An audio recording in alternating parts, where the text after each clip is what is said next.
खरं म्हणजे ही ऐतिहासिक भूमी आहे, ही सांस्कृतिक भूमी आहे आणि या भूमीमध्ये आज ज्या प्रकारे आमच्या रणजित दादांच्या माध्यमातून, सचिन दादांच्या माध्यमातून मोठ्या प्रमाणात विकासाची कामं ही होत आहेत, ते बघून मला अतिशय मनापासून समाधान आहे।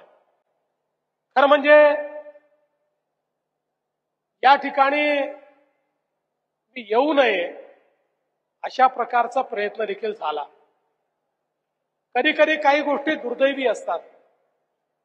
परवा आमची एक लहान बहीण डॉक्टर संपदा मुंडे यांचा अतिशय दुर्दैवी अशा प्रकारचा मृत्यू झाला। त्या आमच्या भगिनीने आत्महत्या केली आणि आत्महत्या करताना त्याचं कारण देखील आपल्या हातावर लिहून ठेवलं। पोलिसांनी तात्काळ जे आरोपी आहेत त्या आरोपींना अटक देखील केली